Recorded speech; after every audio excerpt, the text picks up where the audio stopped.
This is the Peter Pan story. Peter Pan is this magical boy. Pan is the god of everything, roughly speaking. It's not an accident that he has the name Pan. And he's the boy that won't grow up. And he's magical. Well, that's because children are magical. They can be anything.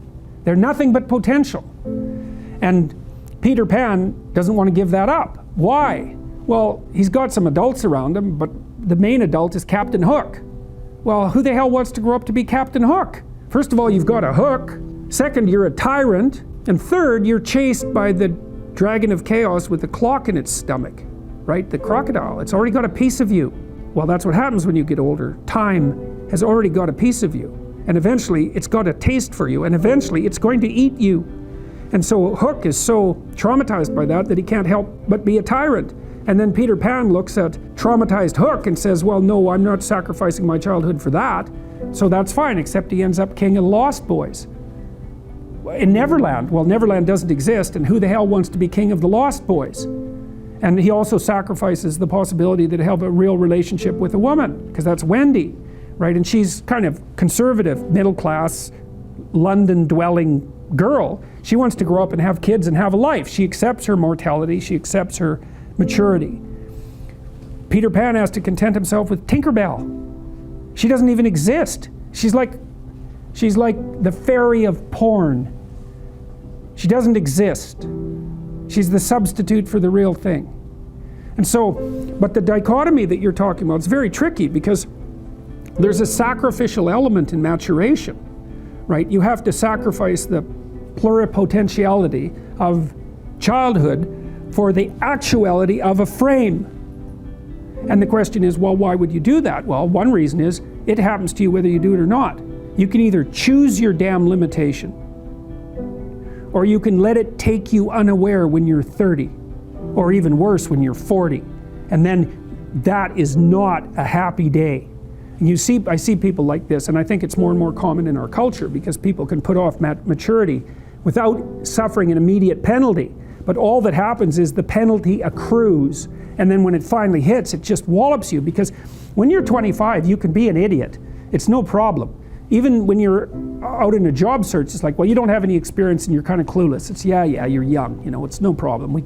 That's what young people are like, but they're full of potential. Okay, well, now you're the same person at 30. It's like people aren't so thrilled about you at that point. It's like, what the hell have you been doing for the last 10 years? Well, I'm just as clueless as I was when I was 22. It's, yeah, but you're not 22. You're an old infant, right? And that's an ugly thing, an old infant.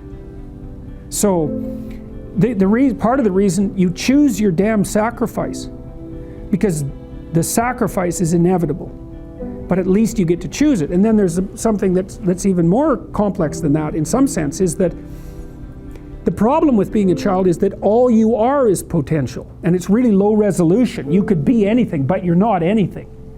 So then you go and you adopt an apprenticeship, roughly speaking, and then you become something. And when you're something, that makes the world open up to you again. Like if you're a really good plumber, then you end up being far more than a plumber, right? You end up being a good employer. Not that plumbers, I'm not putting plumbers down. It's like more power to plumbers. They've saved more lives than doctors. Hygiene, right? So, if you're a really good plumber, well, then you have some employees, you run a business, you train some other people, you enlarge their lives, you're kind of a pillar of the community, you have your family. Once you pass through that narrow training period, which narrows you and constricts you and develops you at the same time, then you can come out the other end with a bunch of new possibility at hand.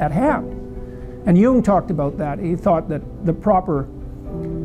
part of the proper path of development in the last half of life was to rediscover the child that you left behind as you were apprenticing. And so then you get to be something and regain that potential at the same time. Very, very smart. Well, he was very, very smart, so that's very wise thing to know. So, yep. Sacrifice. We'll talk more about that too. You get to pick your damn sacrifice. That's all. You don't get to not make one. You're sacrificial whether you want to be or not. That's a good thing to know as well.